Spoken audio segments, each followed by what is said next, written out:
Smells good. Yeah, it does. Cooking dinner out on Todd's new smoker today. We're participating, by the way, in a collaboration this month with Homestead Dad on smoking grilling recipes. So he had to get a new smoker for that. But I wanted to tell you guys a story that I thought of today because we're getting ready to go do something. The sun is blinding me. It's super, super hot. But it's kind of, I guess, my next series of kind of faith and journey and joy stories and just a little bit about me. And that is that, I live in Michigan. And I've lived in Michigan since I was 12, 13 years old. And I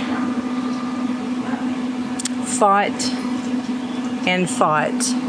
finding any enjoyment about living in Michigan. I thought it was ugly, kind of a stupid area that we live in.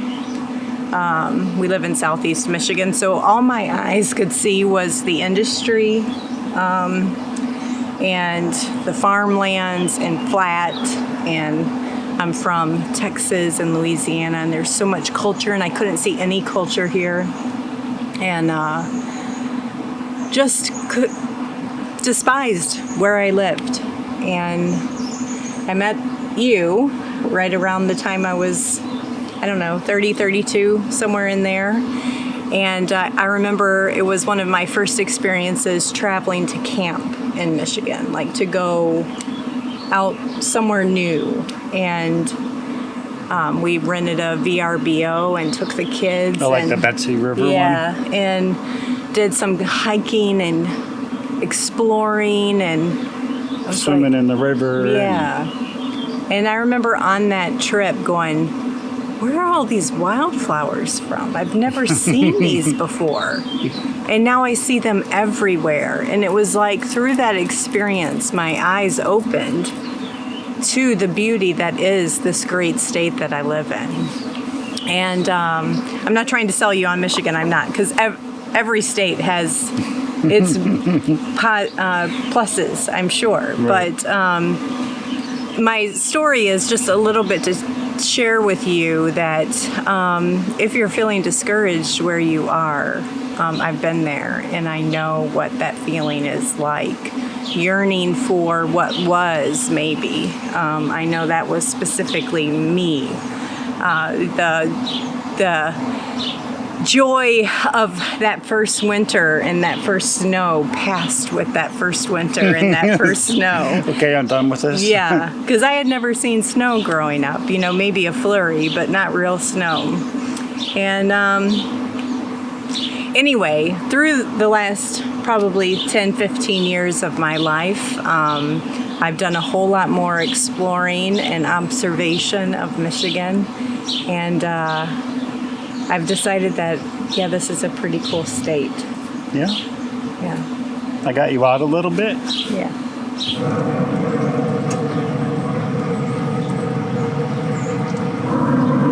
We're calling dinner done.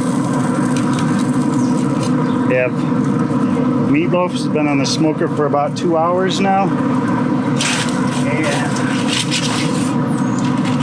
Michigan homegrown asparagus. Well, I don't know if it's homegrown, farm grown. Michigan is actually quite known for its asparagus, if you didn't know. If it tastes. Michigan asparagus. Yeah. Another great reason to love Michigan. So I said Michigan, homegrown Michigan. I don't know if it was grown on a home. Probably a Farm. Asparagus farm. Right. But if it tastes amazing, I'll tell you what I put in it. There was a secret ingredient. Okay. Oh, mercy. Just a quick bite before we run out for the day. But I wrote some facts down for you guys. So we live right next to Lake Erie, which is one of the Great Lakes. And I'm being specifically calling these things out because we do have a lot of international viewers that might not know what's so great about the Great Lakes. So the Great Lakes, well, first I should say Michigan is the only landlocked peninsula state. So we are considered a peninsula, similar to Florida, I should say, but Florida isn't landlocked. So that's the only other peninsula state. I think so. Yeah. And We have 2 peninsulas actually Yeah. that are like that. yeah, so there is the UP, the Upper Peninsula, that you get to by bridge. And the Great Lakes account for 90% of the United States freshwater, surface freshwater, I should say. I'm sure there's aquifers and stuff like that that make up a great deal more. But of surface freshwater, so if freshwater ever becomes an issue, we're in the right place. Yeah. And honestly, it's so cool. Like, again, some of the things that I didn't see until I was an adult is beyond boating, the things that you can do, and the fishing, and just the beach days, the things that you can do on the Great Lakes. We've got scuba divers out there, kite surfers, wave board. What do they call those things where they have the wings and then they surf with the wings? Yeah, we saw them guys out Yeah. at Lake Michigan that one Like time. legit surfing, and they do that more now on Lake Michigan, but we do get a lot of kite surfers over here on Lake Erie, and that thrills me because I had a dream of being a professional surfer for the 6 months that I lived in Australia, and every morning before school I would go out and try to teach myself to surf. Never came to fruition, but I did stand up a couple times. Anyway, that's really cool. And like I said, it's like 10 minutes from our house to get to the lake. So, and we have lots of options. Mm-hmm. There's marshy areas to just putz around in if you want to be like duck hunting, things like that. There's also the food source aspect of it. Oh, yeah. I didn't realize that really till last year. Last year, was it for my birthday or for Father's Day? I don't remember Father's which. Day. For Father's Day. Purchased a walleye charter trip out on Lake Erie for me. What we bring three people with us. Yep. There was 5 of us. Mm-hmm. We all limited out 6 walleye apiece. Filleted them all up for us, put them in little Ziploc bags, and sent us on our way. Well, the first time we cooked up a batch of that walleye, Rachel was like, When do we go again? when we go again? That was kind of an expensive trip, but when are we going to go again? Because Right. I'm like, we have to find somebody that has a boat, because I cannot pay $500 for 6 pounds of fish, but I would gladly go out and spend a day trying to harvest that. And that's just, yeah, so like that's another thing, yet again, especially with the homesteading mindset, like that's a whole resource we're not tapping into. And we live, like I said, in our cabin is in the Manistee National Forest. Michigan has 2 national forests, so my girlfriend's cabin is over in the Huron National Forest. So Michigan's very, very green. And I don't think I appreciated that till I started traveling to states that aren't as green as we are. Mm-hmm. And like my brother-in-law and sister are from California, San Diego area. And one of the first things that they said when they came out after being gone for many, many years was, I can't believe how green it is. It's just so, so green here. And that's something I guess you can easily take for granted. Mm-hmm. So anyway, I just encourage you to find the beauty, whatever it is. Like even the deserts are beautiful. Everywhere is beautiful, but you can always yearn for something more or something lost. And yeah, and you get kind of numb to where it is that you live too, like your sister. Yeah. Like living at the base of this giant mountain that's absolutely beautiful, but she sees it every day. Every day, yeah. So that's she my kind of sister. take it for granted after a while. And yeah, my sister sends pictures. She lives in Provo, Utah, and she'll send pictures of the kids at their soccer game, and there's like this glorious mountain is the backdrop that looks like a green screen. I'm like, that's all I can see. Can you see that? And she was honest with me. She said, you do. Kind of, it becomes just a visual impairment almost to be able to see what you're surrounded by. So that was a really yummy dinner. But what I was saying was, I think we recently, or over the last few years, I would say probably 2012, 2014, we bought our first kayaks. Really started enjoying the lake with our kayaks and our, and then we just upgraded to new kayaks this year so that I guess we can use them more versatilely, and really, like Todd really wanted a proper fishing kayak, and I wanted to convert to a more stand-up paddleboard because a lot of times I'm just hanging out while he's fishing, and it gives me the opportunity to just paddle around and play in a more comfortable position, either standing up or laying down. So yeah, we've been really taking advantage now of where we live. We do have two major rivers, both within 15 minutes of us, that we can paddle, and then we paddle the lake and the marine reserves around us quite frequently. And then you guys know that we have our cabin over in the National Forest that we get out. That gives us the true Michigan wood experience. So a lot of people that live here, when they think about Michigan, they think about the forests that are around and getting out, hiking the trails. I think the stats are there's somewhere over like 4,000 miles of interconnected trails. No, 13,000 miles. 4,000 miles of that is just hiking trails. We have ORV trails, horseback riding trails, cross-country skiing trails, and all these trails are interconnected. So it's kind of like our own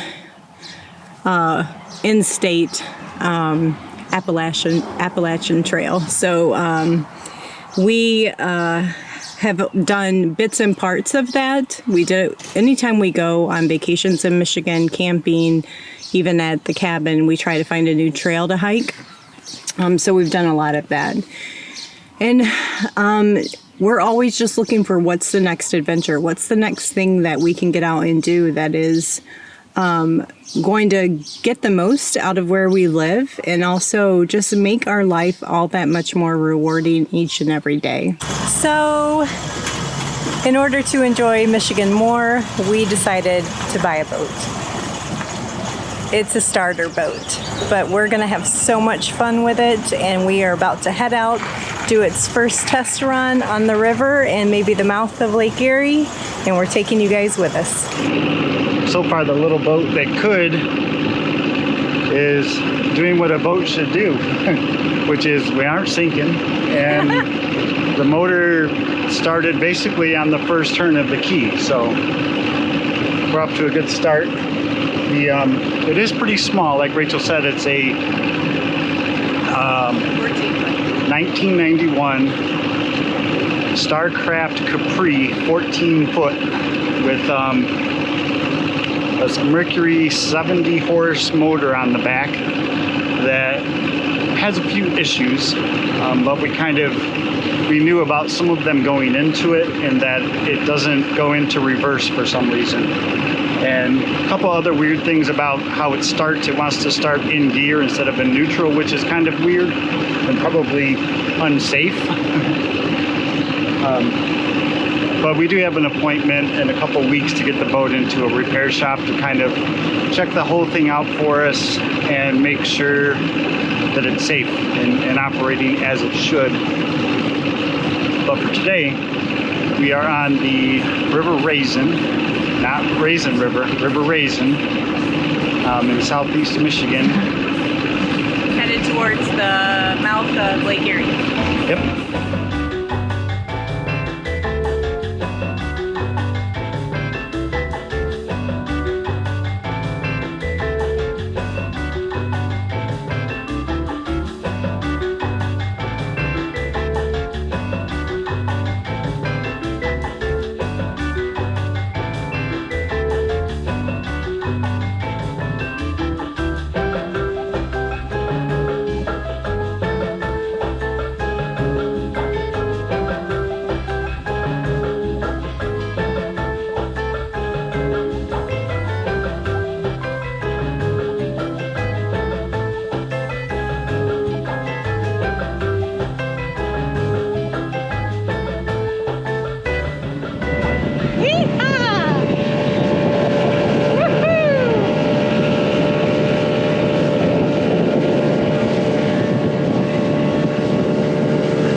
Rachel drove us from maybe halfway point down the river all the way out onto the lake. Wasn't too bad in the waves. The waves were, I don't know. A foot, maybe. Yeah, 1 to 2 feet maybe. And the boat did okay. Definitely all the weight is in the back right now because there's 2 batteries and a gas tank and a motor. So if you have somebody sit up here in the front, performs a little better, gets up on plane a little faster. But I do have my fishing pole out right now, out the back, just trolling as we cruise back down the river.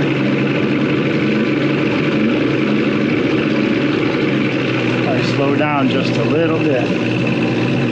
We'll see if we get any bonus fish. It would be pretty cool that I think we might have maybe 1 or 2 more packages of that frozen walleye in the freezer downstairs. So perfect timing for the summer to get out and get some more walleye, get some more fish in the freezer. Rachel, I think, has at least once so far canned fish, and I wouldn't mind experimenting with that a little bit more. Smallmouth in the river here and up by where we live, farther down that way, are really prevalent. In fact, I went out fishing was it Sunday night with my dad, just on the river walking, and I think I caught like 6 smallmouth. We didn't keep any of them, but it could be food in our freezer. So, well, we were nervous, or I was nervous the entire time that I did not want to shut off the engine until we got back to the dock. And we turned it off and it started. And we went through that process like 6 times. So I feel a little more confident in the motor. It runs good when you hit the hammer down and it gets up on plane and it just cruises right along. You can't take very big waves, that's for sure. So fun though. But it cruises on some smooth water. And we did not catch any fish. Sorry, the sun is like blinding us. Oh, by the way, what was your secret ingredient to the asparagus? You didn't tell anyone. Oh, because I told you I'm not going to tell you unless it was good. It was great. Okay, I put that, I don't know. what is that stuff called? Nutritional yeast. Nutritional yeast. That little yellow powder stuff that kind of tastes like butter in a way. We put that on the asparagus with some olive oil, wrapped it up in foil, salt, pepper, and that yeast stuff. So good. Then I put a couple ice cubes in there Oh, really? Ice cubes and some butter. to steam it? So, well, yeah. So like it's easier to wrap up the foil Yeah. with ice cubes than it is water. So put ice cubes in, and then when you put it on your grill, they'll melt and turn into water and steam your asparagus. It was excellent. Highly recommend. Who would have thought? Nutritional yeast in the smoker. I don't know. It turned out good. We did not catch any fish, but that's fine. I mean, today was kind of just a test run to make sure everything works. And We didn't exactly go to the wildlife fishing hole. no, we were just cruising up and down the river, trolling a little bit, and oh well. We'll take you guys out hopefully soon and do some real fishing. Sounds good. See you guys later.